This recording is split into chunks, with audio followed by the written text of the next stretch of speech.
হোমৰ জুইক সাক্ষী কৰি বিয়াত বহিছিল এদিন। এতিয়া স্বামী কাম কৰিব নোৱাৰা হ'ল বাবেই পেলাই থৈ গ'ল ৰাজপথত। কলিয়াবৰৰ ৰাজপথত 50 বছৰীয়া এজন বৃদ্ধ। কলিয়াবৰৰ ৰাজপথত এক হৃদয় বিদাৰক ঘটনা। বৃদ্ধ ব্যক্তিজনে কোৱা মতে পত্নীয়ে মানুহৰ হতুৱাই তেওঁক পেলাই থৈ গ'ল ৰাজপথত। ব্যক্তিজনৰ নাম শম্ভু দাস, ঘৰ তেজপুৰত। শম্ভু দাস দুৰ্বল হৈ অহাত কাম কৰিব নোৱাৰা হৈ আহিছিল। সেয়ে পত্নীয়ে আন মানুহৰ হতুৱাই এখন গাড়ীত তুলি আনি কলিয়াবৰৰ নসত্ৰ ৰাষ্ট্ৰীয় ঘাইপথৰ কাষত কেইটামান কাপোৰৰ সৈতে পেলাই থৈ গ'ল। শম্ভু দাস ঘৰ কি নগৰ? ধনুৱা নগৰ। আপোনাক ইয়ালৈ কোনে পঠিয়াই দিলে?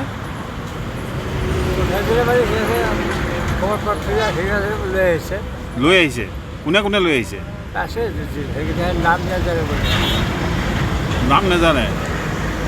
অঁ, সিহঁতক কোনে লৈ আহিবলৈ দিছে? আপোনাৰ মানুহজনীয়ে দিছে। আপোনাৰ ল'ৰা ছোৱালী আছে? ল'ৰা ছোৱালী আছে আপোনাৰ? ছোৱালী কেইজনী? বিয়া দিলে? ক'ত দিলে?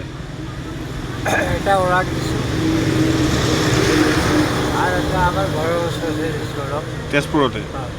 এতিয়া আপুনি আপোনাক যে এনেকৈ পঠিয়াই দিলে, আপোনাক থৈ গ'লহি, এতিয়া আপুনি ক'ত থাকিব?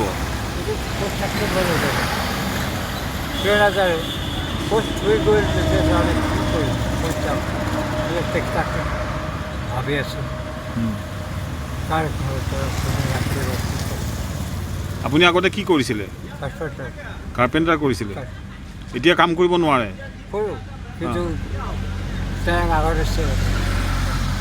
এতিয়া নোৱাৰে আগৰ নিচিনা। সেইকাৰণে মানুহজনী আপোনাক পঠিয়াই দিলে কাম কৰিব নোৱাৰাৰ কাৰণে। আৰু নিজৰ ঘৰ আছে না আপোনাৰ? বেলেগৰ ঘৰত থাকে?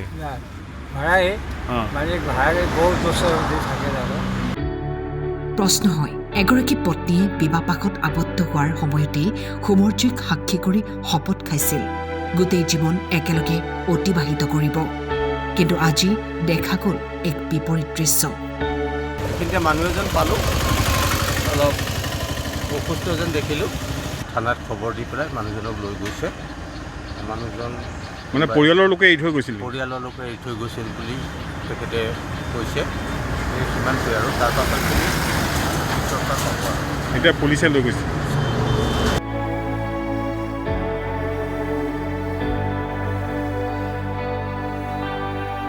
কলিয়াবৰৰ পৰা দীপু বৰাৰ ৰিপৰ্ট, টাইম 8।